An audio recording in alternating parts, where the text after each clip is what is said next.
Esperen un segundito nada más. Poneme un chiquitín de musiquita y ya nos vamos para Israel.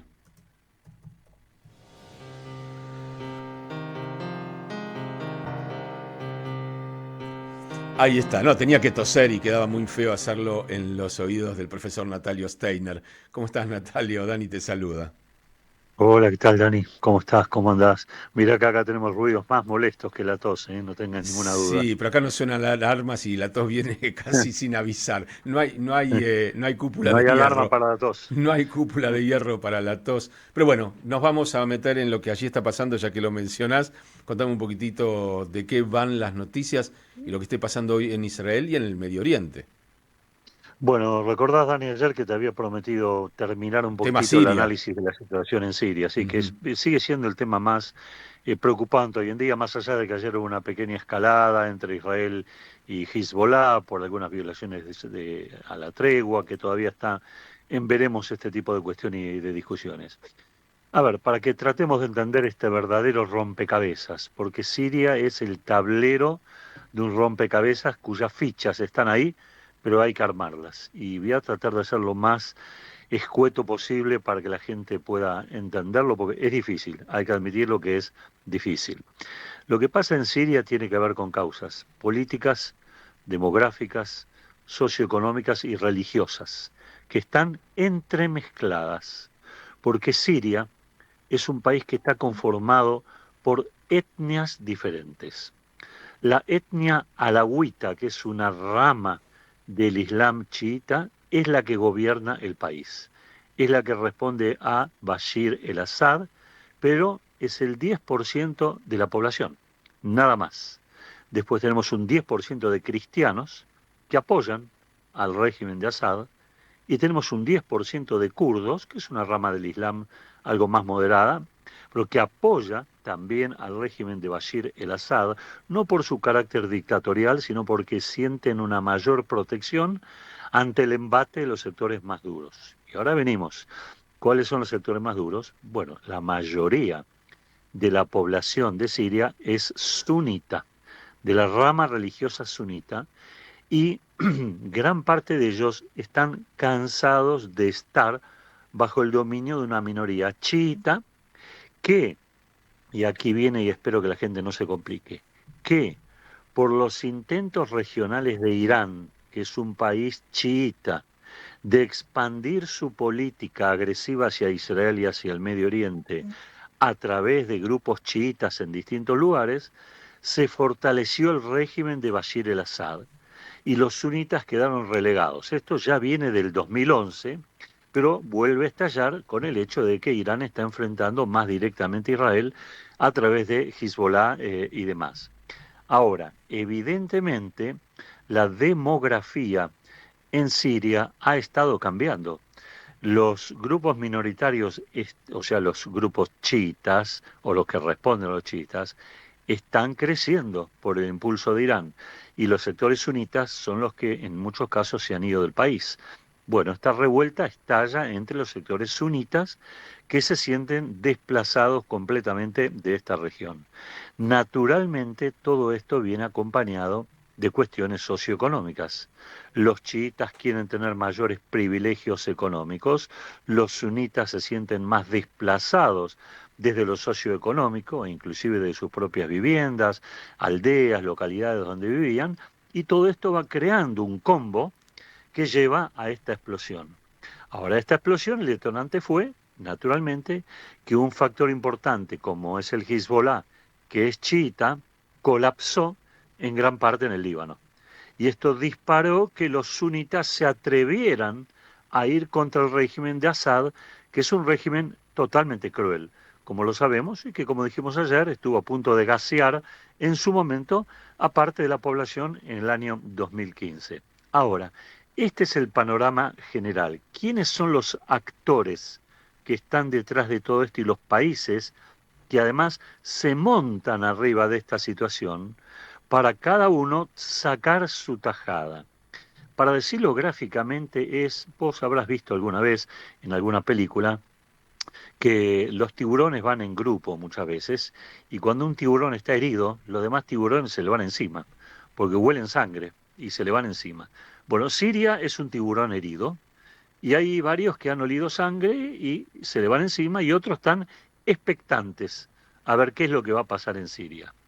Veamos entonces, los rebeldes que ahora están atacando al régimen de Bashir al-Assad, están compuestos por algunos sectores democráticos sunitas, por mercenarios turcos que Turquía alienta por sus intereses dentro de Siria, y ahora lo voy a explicar enseguida, y por ISIS.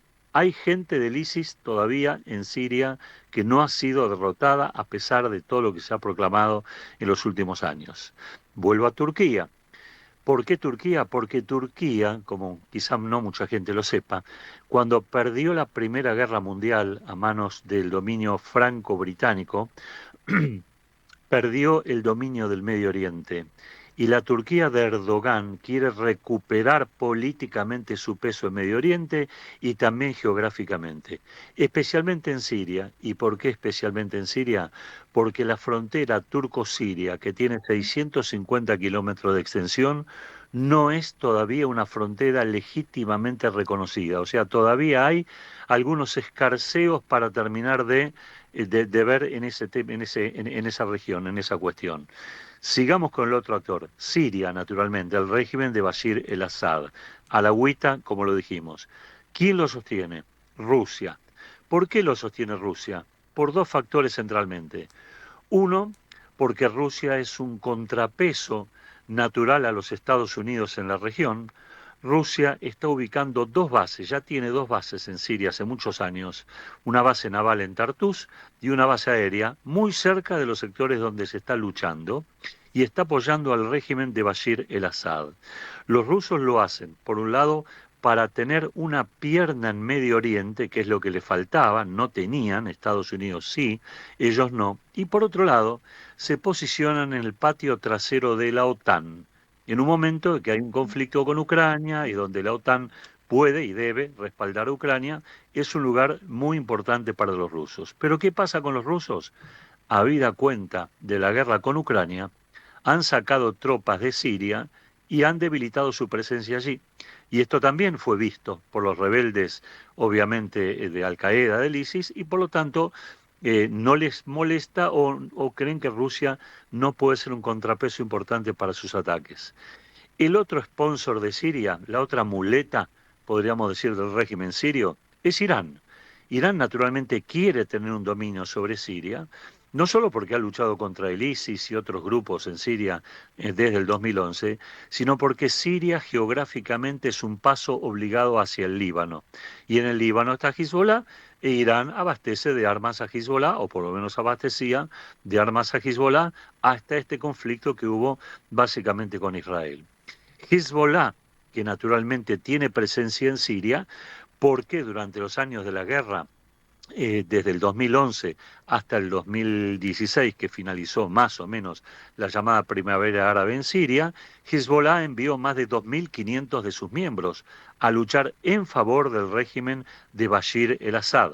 Repito, Hezbollah son chiitas, los rebeldes son sunitas, y por lo tanto ya hay una diferencia muy grande, muy específica. Y por último, quien sostiene a Siria son grupos milicianos chiitas dispersos de diversos orígenes. Quizá para resumirte hasta ahora alguna cuestión, porque enseguida voy a seguir, el régimen de Bashir el-Assad en Siria tiene 75 grupos diferentes que se le oponen. ¿Escuchaste bien la cifra? 75. 75 grupos, mayores, menores, pequeños, que responden a distintas etnias o grupos, que a veces luchan entre sí también, porque son clanes, tribus, son grupos que no tienen realmente una cabeza unificada. Ahora, otros elementos que juegan en la región, los kurdos. Los kurdos son musulmanes que naturalmente están ayudando al régimen de Bashir el-Assad. Pero por otro lado, presentan dos características. Siempre han sido muy buenos aliados en secreto del Estado de Israel. E Israel ha sido aliado de los kurdos también por distintas diferencias. Pero los kurdos tienen un problema serio con Turquía. Turquía no quiere saber nada de un Estado kurdo En Turquía existe una minoría kurda de 42 millones de personas y por lo tanto Turquía teme que el Estado autónomo kurdo o los autónomos kurdos que están en Siria expandan su influencia sobre Turquía. Y por lo tanto Turquía moviliza al ISIS, moviliza a los grupos sunitas para ir contra los kurdos también. Entonces, fíjate vos qué problema. Ahora miremos a los espectadores, porque hasta ahora hablamos de los protagonistas. Tenemos tres espectadores.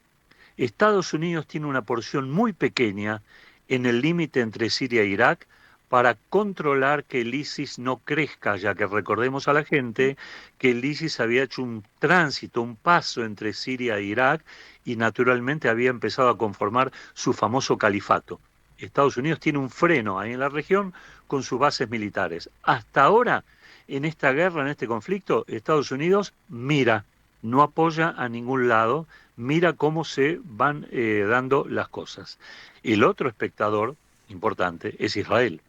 Israel mira con mucho interés lo que está pasando, porque mientras este grupo que respalda a Bashir el-Assad y los grupos rebeldes se peleen entre sí, Israel puede decir, nosotros estamos beneficiados, porque son los dos son enemigos nuestros. Y por lo tanto, si hay pelea entre enemigos, los dos se debilitan. Y eso implica dejarnos más tranquilos. Eso está bien en este momento, en esta instancia. Pero si la balanza se corriera para el lado de los rebeldes sunitas, por ejemplo, ahí nos encontraríamos con que el ISIS y Al-Qaeda tienen cuentas pendientes con Israel y por lo tanto ahí puede haber problemas para Israel. De manera tal que a pesar de que Bashir el-Assad es un enemigo antipático de Israel, que permite el paso de las milicias o de los armamentos de Irán hacia el Líbano, a Israel en este momento le conviene la estabilidad de Bashir Assad en el poder, porque Bashir Assad por lo menos no lleva una guerra contra Israel, sino que ayuda a otros que luchan contra Israel, y la diferencia no es menor y sutil. Y por último, el último espectador impensado en forma absoluta, un país europeo, Ucrania. Ucrania tiene diferencias notables con Rusia, lo sabemos. Hay una guerra del 2022, antes todavía, 2014, entre Rusia y Ucrania. ¿Y a qué juega Ucrania? Bueno, Ucrania, por sus propios intereses de debilitar a Rusia, allí donde esté, provee de armamento también a los milicianos opositores al régimen de Bashir el-Assad, por el simple hecho que los rusos son socios de Siria. Y por lo tanto también les ha dado cierto entrenamiento con tácticas militares que ellos han aplicado, que aplican básicamente los ucranianos en la lucha contra Rusia.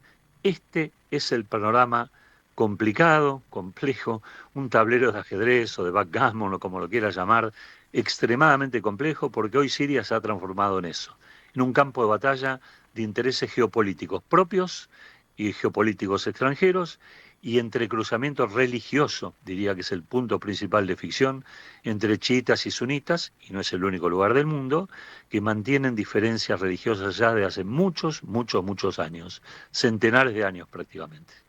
Estaba pensando, Natalio, que cuando uno piensa en los conflictos se pregunta de manera superficial, pero casi lógica, quiénes son los buenos y quiénes son los malos. Y acá la respuesta es ninguno. Ninguno, acá Ninguno. es No, imposible. no sé quién. Pero decís, bueno, Acá, ¿de qué lado estamos? A ver, nos ponemos a pensar. Y yo del sí, ISIS y de claro, Al-Qaeda no voy a estar. Y de claro, Irán, obvio. y de Irán tampoco. Y de Turquía no. Bueno, es un lío. Te iba a preguntar, a propósito de este equilibrio, Israel durante todo este proceso de guerra, incluso antes también, y hasta mucho tiempo atrás, cuando le demolió un proyecto de central nuclear a Siria, Siria no Sí, contesta. Siria no le sí, devuelve un disparo no, a Israel. Y no, te quería preguntar por no, qué. Porque el Líbano lo hace a través de Hezbollah. Siria podría sí, hacerlo a través de algunos de decir, no, no somos nosotros. sí. Bueno, en primer lugar, lo que tenemos que entender es que en algún momento, no ahora, en algún momento, Siria sí respondía en parte a las agresiones, llamémoslo así, o a los ataques de Israel, pero desde el Líbano, no desde sus territorios, para evitar obviamente los golpes que podía llegar a recibir. Esto fue así hasta el 2005, en donde Hezbollah asesina al presidente de Siria, Rafik Hariri, y por lo tanto las tropas sirias son casi obligadas a retirarse del Líbano, y por lo tanto Siria queda acorralada solamente en su país. Desde entonces Siria lo único que hace es colaborar, como dije antes, en el contrabando de armas y hacer la vista gorda a lo que Irán está haciendo y lo que Hezbollah está haciendo, pero no responde de ninguna manera a los ataques israelíes, como vos muy bien decís. En primer lugar, por esto; en segundo lugar, porque sabe que la superioridad israelí es notable, es más importante; y en tercer lugar, es porque no tiene Siria un armamento adecuado, un armamento desarrollado por los múltiples frentes de combate en los cuales está segregado básicamente el país. Hay que entender es que no hay un ejército nacional sirio, porque los kurdos luchan por su lado, porque los sunitas luchan por el otro, los cristianos están con sus propios intereses. Entonces el interés nacional sirio ha desaparecido y cada grupo trata de supervivir como puede. En ese contexto, Bashir al-Assad no puede conformar un régimen militar que le responda plenamente y pueda salir a una lucha contra el Estado de Israel. Sí, No tiene de forma hecho Israel alguna. ha colaborado con las víctimas de la guerra civil en Siria. Muchos han sido atendidos en hospitales del norte de Israel, como el Ziv. Efectivamente, más de 1.600 Ujú. personas han sido atendidas en la frontera, que han cruzado. Efectivamente, esto es así. Tengamos en cuenta también que históricamente ha habido una comunidad judía en Siria muy importante que lamentablemente la guerra civil del 2011 al 2016 agotó y llevó a que se retiren. Alepo mismo. Los judíos alepinos son los judíos que hay en Argentina, hay muchas comunidades alepinas, una comunidad importantísima en Siria, de la más desarrollada. O sea, hubo relaciones importantes también en su momento, aunque Siria siempre fue un país claramente hostil hacia el Estado de Israel. Hasta el día de hoy en los mapas sirios no se habla de Israel como un Estado existente en sí, sino que se habla de Siria del sur, y del Líbano se habla de Siria del norte. Es decir, Siria trata de reivindicar su presencia en esos escenarios que para ellos lo son claramente hostiles. Sí, verdaderamente esto sí es muy complejo, es una situación muy difícil, y además de muy difícil resolución, porque en otro momento, si querés, la semana que viene podríamos hablar cuáles pueden ser los escenarios finales de este conflicto, de esta guerra. ¿Qué puede pasar? ¿Qué puede pasar si ganan los rebeldes? ¿Qué puede pasar si gana Bashir el-Assad? ¿Qué puede pasar si realmente no gana nadie? ¿Qué puede pasar? ¿Hasta dónde se puede llegar? Bueno, yo creo que esto lo podemos quizás desarrollar, Hay que si te aclarar, parece, ya la semana que viene. hay que aclarar que es una dictadura, no hacía falta ni decirlo, Sí, pero no hay no, elecciones porque absolutamente. probablemente las perdería.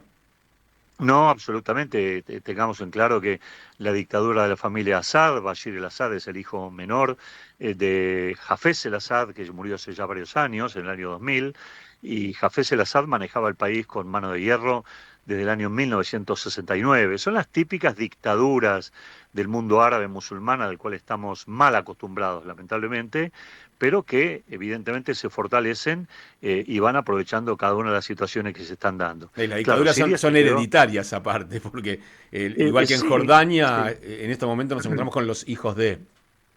exactamente, exactamente. Y también en Arabia Saudita, es Sí. decir, Arabia Saudita se llamaba Arabia. Si se llama Saudita es porque la familia Saud es Ujú. el clan dominante, básicamente en Arabia Saudita.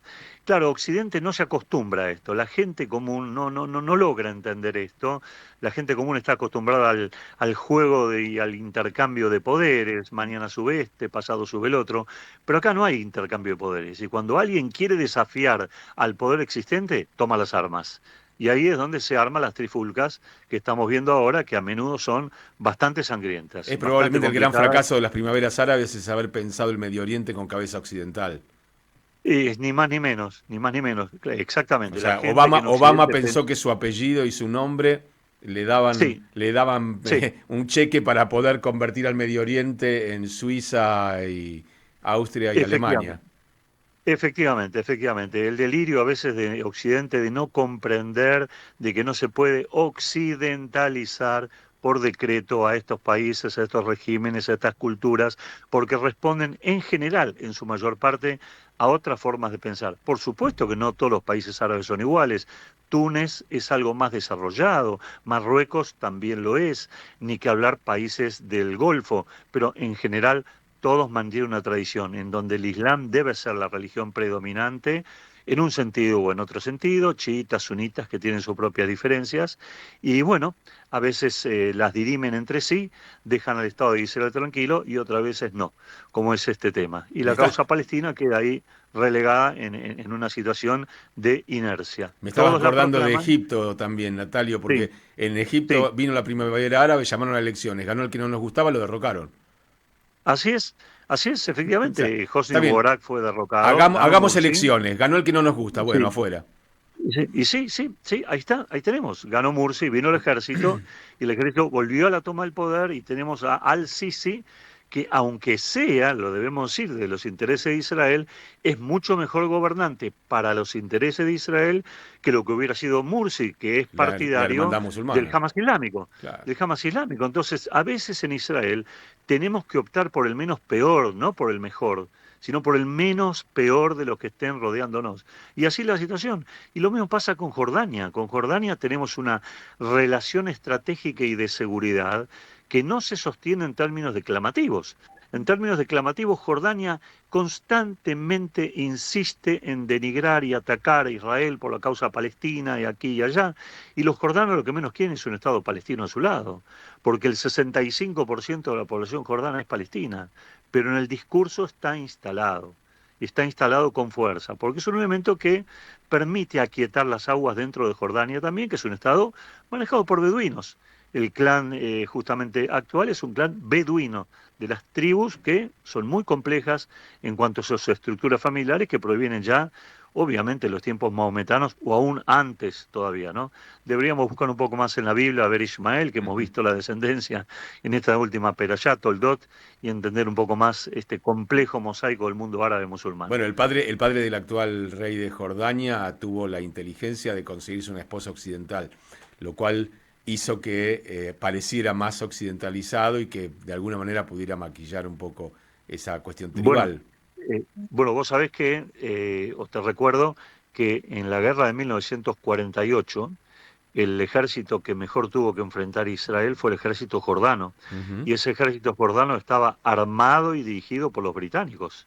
Es decir, que la influencia occidental en algunos de estos países está muy marcada, de la misma manera que en Siria la influencia francesa sigue estando muy marcada, y eso explica también por qué Macron es bastante antipático para con Israel. Macron y Francia tienen todavía aún sus intereses económicos, coloniales y políticos en esa parte del mundo, aunque nos parezca mentira.